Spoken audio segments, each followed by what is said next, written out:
Well, Donald Trump has officially become the 45th president of the United States, and his policies could impact the 46 million baby boomers out there. But how? A baby boomer himself, Mr. Trump's talked about changes to taxes, Social Security, and health care. Omaha's retirement strategist Bryant is here to give us his take. That's right. He's the president of Bryant Retirement Strategies and host of the Retirement Strategy radio show on 1110 KFAB. Listen Saturday mornings. Daryl, good morning. Good morning. Hi. How are you guys? Welcome. Fantastic. We got a new president now, from what Yes, I we do. understand. We do. And I indeed. guess Mike's been on vacation. He knows. Oh, did you hear? I found out when I got back. But I guess he wants to lower taxes, is one of the things he's saying. How's that going to impact baby boomers?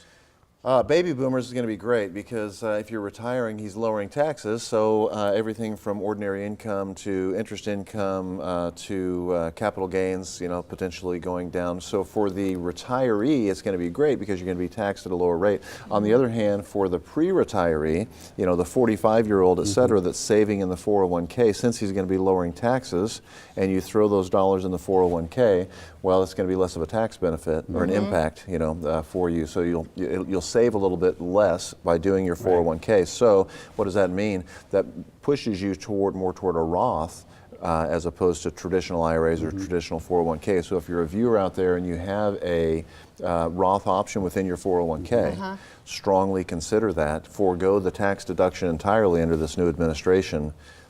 In trade, you'll get tax-free growth and then tax-free income down the road. So better You pay your taxes up front, right? Essentially in the Roth. Yeah, in a Roth, you have no tax deduction when you throw the dollars in, whether it's a 401k Roth or a Roth IRA. No tax deduction now.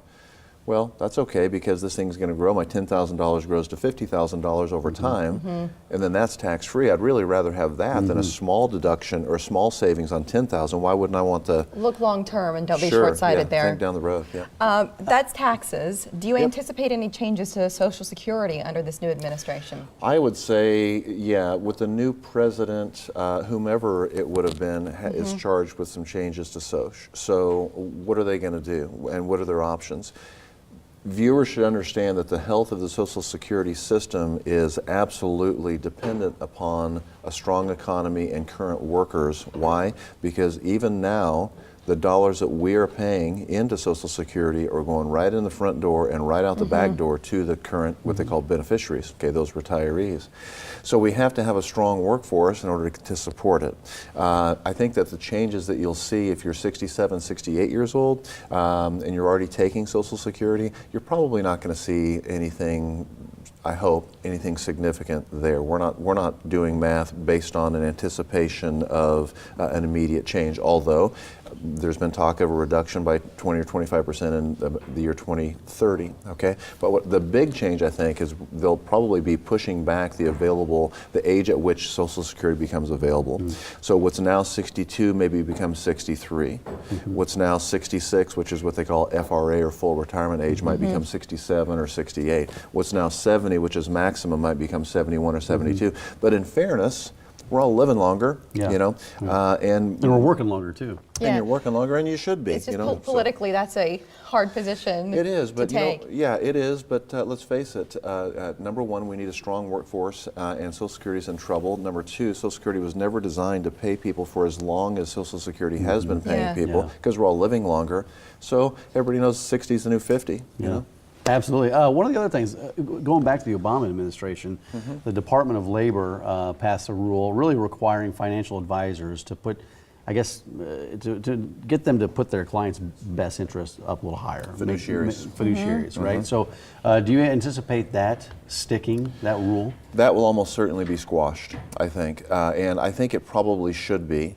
And the reason is not that people that handle people's money shouldn't be regulated and that they shouldn't do what's in the best interest, but it's in the real world, it's very, very difficult for an employee of a company, whether it's an insurance company, a Principal, Prudential, MetLife, Mutual of Omaha, it doesn't matter. The companies are all fine companies, but those are the people that you would see are employees of those companies. So it puts those employees in a very interesting position that they're supposed to be representing their company, and yet offer what they know to be the best arrangement for their clients. Well, that's a difficult thing to do and feed your family at the same time sometimes. So it creates a conflict of it's just very difficult to regulate that. The only way that you can help yourself in that, if you're the consumer, I think, is to work with an independent who is a fiduciary, who can in turn shop everything. Yeah. And if he has any moral fiber at all, an ethical fiber, he's going to shop for you and make sure that he's providing for you the best arrangement. So I think that, you remember that old term buyer beware? Yeah. You know, I think that still applies. You do need to educate yourself, and just the most important thing is to work with somebody who you really know that they have your best interest in mind. You really know, and they'll even prove to you that they've shopped things and that they really are trying to help you to navigate this, especially at point of retirement, because you get one chance to get it right. Yeah. Right? And so. That reminds me of one of Daryl's more recent visits here where he laid out a handful of key questions that you should be asking your financial advisor. Especially if you're in that retirement red zone or you've already retired, to sort of think about, like, what am I paying? What are you up to? It goes down to some of that. So I would send you to OmahaMorningBlend.com and search D. Bryant, and then you'll be able to see those visits there. The impact of the new policies remains to be seen, right? It's this first 100 days as we're talking about everything that's happening now. But if you want to be sure your retirement accounts are set up in a way that will maximize your dollars, take advantage of Daryl's offer today. Yeah, so look at this. The first 15 people to call and qualify will receive a complimentary portfolio review with Daryl's team. The number to call right there on the screen, 402-932-2141. So what does that entail, Daryl? Well, the first thing we're going to do is take you from right where you are now. It's like going to the doctor and saying, you know, I'm not sure I'm feeling quite right, or I want my annual checkup, let's say. Well, he has his series of diagnostic, you know, things he's going to do. We're going to do the same thing. It really has, it's very easy for our new clients when they come in. I always say just throw your stuff in a box. You'll come in. We have our very specific questions we're going to ask you. You will know the answers to almost all of these questions, and we'll put it in a to help you to organize, as Lou says, one of the advisors in the office. He says, I love it because we help people organize their thinking. It's something that you don't think about every day because we're all so busy. But what you need when you get ready to retire is not a pot of money that you're going to pick at, but rather an income plan, and that's where we're headed. But like you say, more people put more thought into purchasing their next car than they do with how they're going to invest their money. You can go to dbryantretirementstrategies.com for more information. Daryl, good to see you. Great to see you. Thank you. Enjoy that peanut eggs. Guest of the morning. Guest of the morning blend. Start there.